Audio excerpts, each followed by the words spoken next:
Ozzy Osbourne is carved deep into the history of rock music.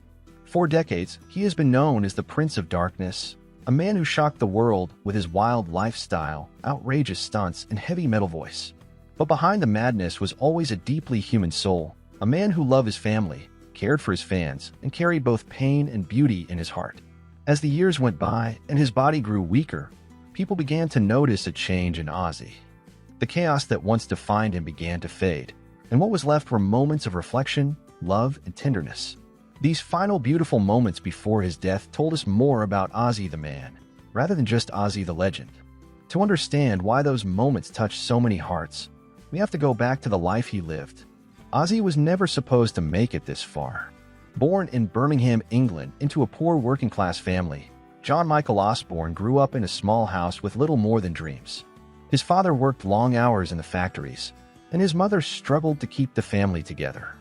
Ozzy wasn't a strong student. He wrestled with dyslexia, which made reading and writing difficult. Instead of excelling at school, he found comfort in music.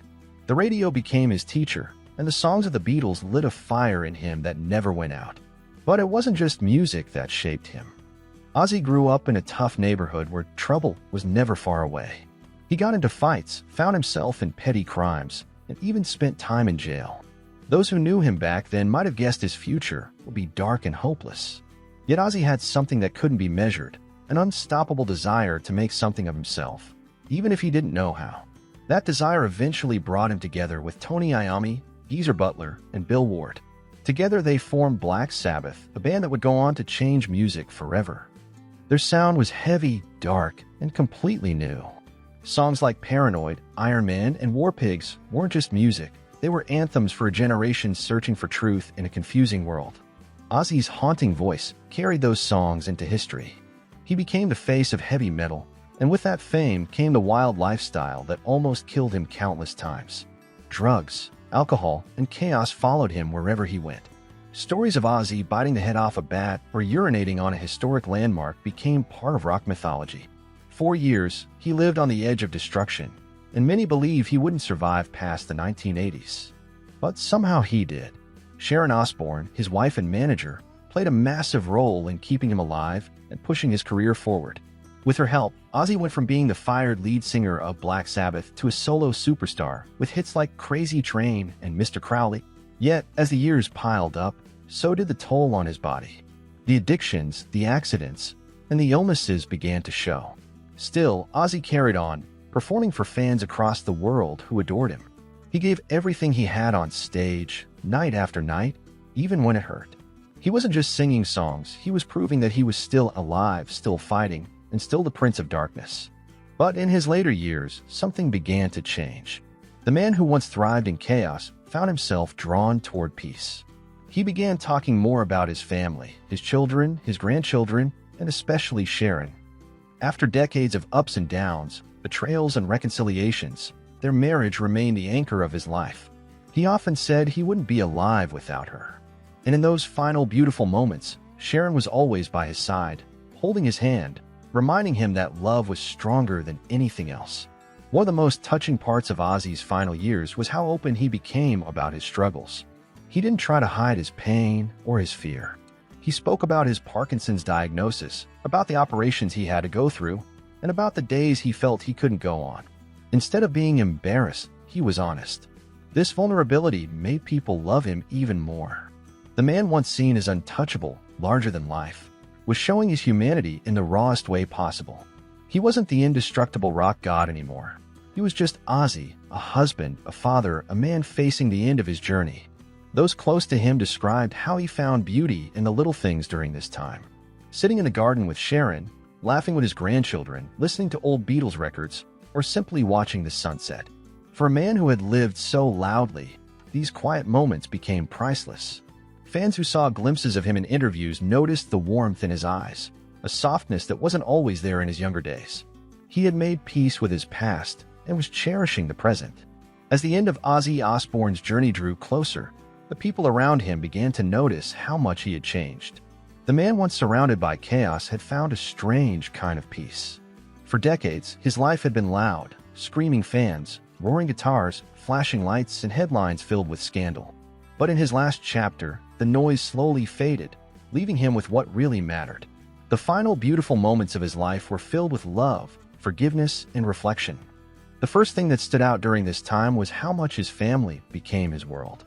Ozzy had always been a father and a husband, but years of addiction, tours, and fame had sometimes kept him at a distance. In his final years, that distance disappeared. He spent more time with Sharon, the woman who had stood by him through storms no one else could have survived. Their marriage had gone through battles, infidelity, betrayals, separations, but in the end, they were still together. Sharon became not just his wife, but his caregiver, his anchor, and his closest companion. They often sat together quietly, holding hands, something so simple yet so powerful. Sharon described how Ozzy would look at her and whisper that he couldn't have made it without her. Those words carried more weight than any love song, because they were the truth. She had kept him alive when he didn't want to live, guided him when he was lost, and given him strength when his body was failing. Their love story, once scarred by chaos, became one of the most touching parts of his final chapter. His children also became central in those last days. Kelly and Jack, who had grown up under the glare of fame, were often by his side. They weren't just his kids anymore. They were his friends, his caretakers, his biggest supporters. Ozzy's bond with his children grew stronger than ever, and he often spoke about how proud he was of them. Kelly shared how he would tell her stories of his own childhood, stories she had never heard before.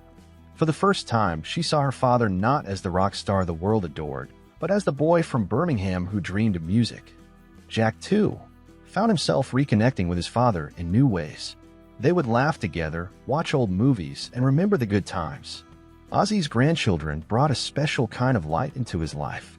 He often said that nothing made him feel more alive than hearing their laughter.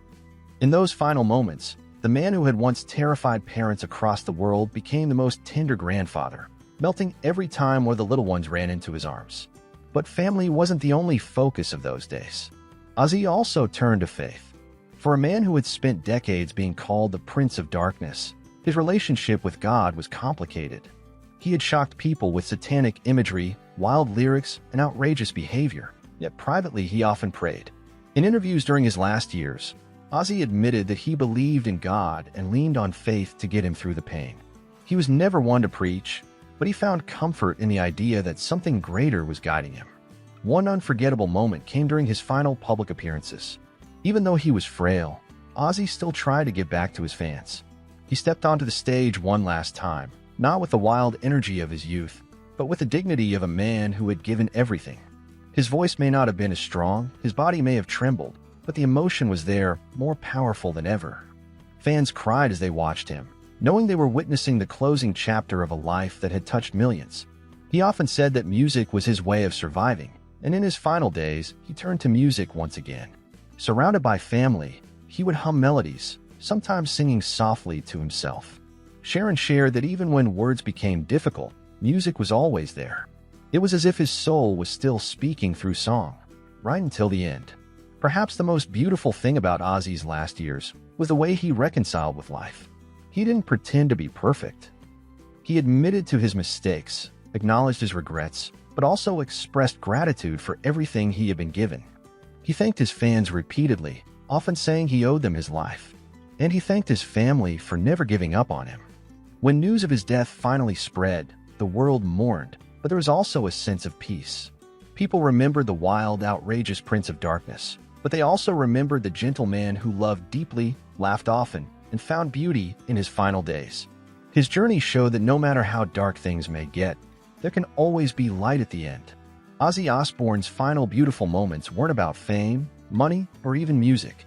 They were about love, family, and finding peace after a lifetime of storms. For a man who spent most of his life chasing madness, the ending was surprisingly calm, tender, and full of grace. He left the world not as a monster of rock, but as a man who had truly lived, and that is what makes his story unforgettable.